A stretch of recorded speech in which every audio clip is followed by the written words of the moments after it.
Assalamualaikum warahmatullahi taala wabarakatuh. Alhamdulillahirabbil alamin wa bihi nasta'in. Wassalatu wassalamu ala asyrafil anbiya'i wal mursalin wa ala alihi wa sahbihi ajma'in. Terima kasih anak-anak kerana masih setia bersama dengan Abah dalam rancangan Mari Belajar Pendidikan Islam bersama dengan Ustaz Abah. Okey, anak-anak sekalian, alhamdulillah hari ini Abah akan teruskan pengajaran kita dalam pendidikan Islam. Moga-moga membantu anak-anak ya. Hari ini Abah teruskan dalam kita bincang untuk kita mengenali istilah-istilah supaya lebih kita faham. Dan hari ini kita fokus tentang sirah, iaitu dalam tajuk kenali istilah bahagian sirah bagi tingkatan 4. Dan Abah akan teruskan juga untuk tingkatan 5. Okey, boleh anak-anak? Sila bersedia. Kalau nak ambil pen pun tak apa. Nah ya, kertas pasti ada. Jangan contoh di tangan, jangan contoh di mulut. Ya. Okey, anak-anak sekalian, hari ini kita akan mulakan dengan huruf A, abjad, iaitu kenali istilah sirah. Yang pertama sekali iaitu A, ad-dawawin. Ad-dawawin iaitu jabatan-jabatan kerajaan. Okey, ad-diwan iaitu jabatan. Ad-dawawin bermaksud jabatan-jabatan kerajaan.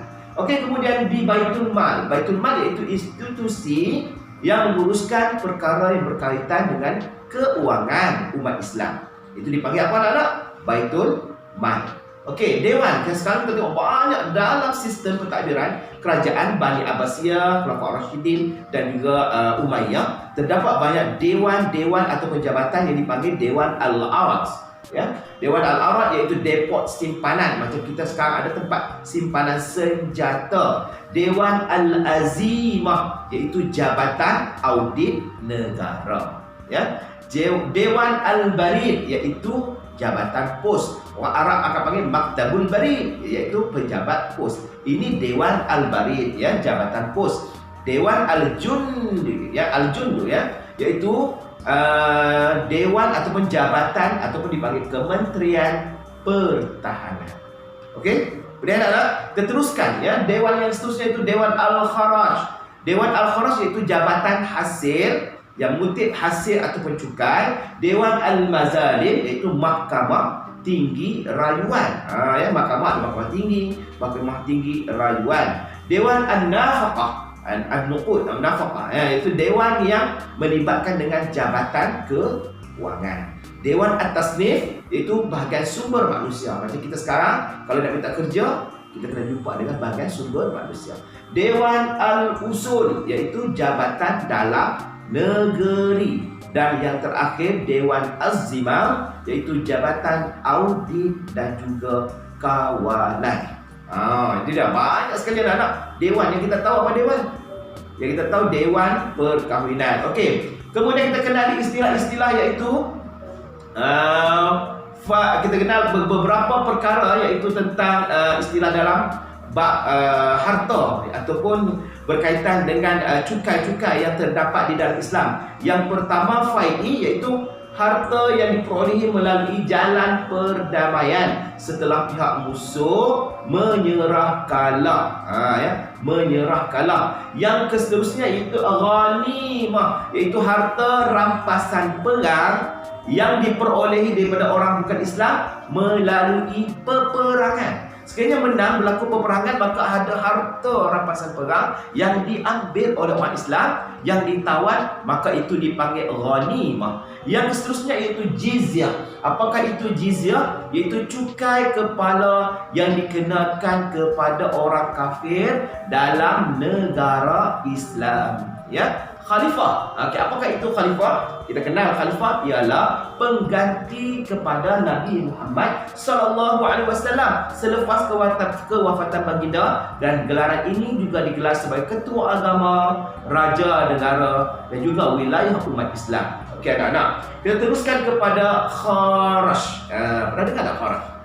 Ya, kharaj iaitu cukai yang dikenakan kepada orang kafir kerana apa? Kerana mengusahakan tanah milik orang Islam hasil daripada peperangan, ya. Dan juga Khulafa Ar-Rasyidin, mungkin ramai yang dah tahu, iaitu gelaran kepada 4 sahabat yang telah memegang jawatan dalam negara Islam selepas kewafatan Nabi sallallahu alaihi wasallam dan sebelum tertubuhnya kerajaan Umayyah. Siapakah itu sahabat-sahabat itu? Yaitu Abu Bakar, Omar, Osman dan juga Ali. Okey, habis anak-anak. Kita teruskan lagi kepada beberapa istilah dalam sirah tingkatan 4, iaitu Majlis At-Takrir. Okey, seterusnya kita tengok pada Majlis At-Takrir, iaitu bahagian keuangan.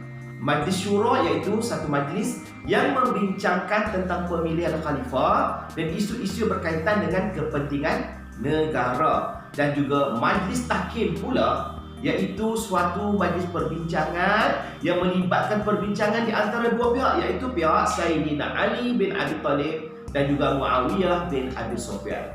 Dan yang terakhir sekali iaitu zakat, ya. Mesti anak-anak pernah dengar tentang zakat, ya, dan juga pernah dapat zakat mungkin juga, ya. Itu zakat iaitu harta yang dipungut daripada umat Islam bagi harta tertentu untuk kadar tertentu dengan syarat-syarat yang tertentu. Okey anak-anak, alang-alang abang teruskan sedikit lagi istilah sirah bagi tingkatan 5. Okey, bagi tingkatan 5 iaitu untuk istilah, kenali istilah bagi sirah tingkatan 5. Tak banyak ya anak-anak untuk tingkatan 5, ya. Lebih kurang ada satu slide saja abang nak kongsi dengan anak-anak pada hari ini. Tengok dekat sini. Okey, yang pertama sekali iaitu Al-Wazir.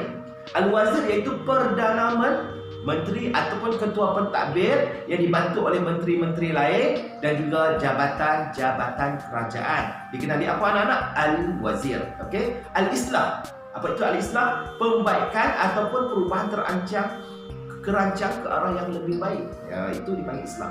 Kemudian astronomi. Kita belajar dalam bab tokoh ada pakar astronomi. Apa maksud astronomi? Iaitu ilmu yang berkaitan dengan mengkaji ilmu bintang, bulan, planet dan juga sistem cakrawala, atau lebih kita kenali sebagai ilmu falak. Okey, kemudian Baitul Hikmah.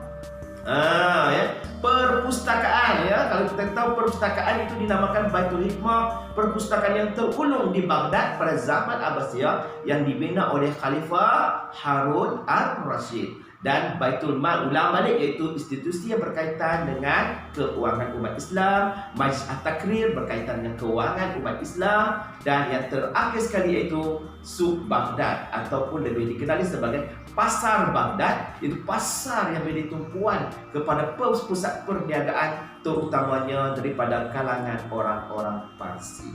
So anak-anak, begitulah tadi istilah-istilah yang abang kongsikan dengan anak-anak tentang istilah sirah bagi tingkatan 4 dan tingkatan 5. Moga-moga sedikit perkongsian abang ini akan menjadikan anak lebih faham tentang sirah dan berminat untuk mempelajari sirah Islam. Siru ala barakatillah. Sekian. Assalamualaikum warahmatullahi taala wabarakatuh.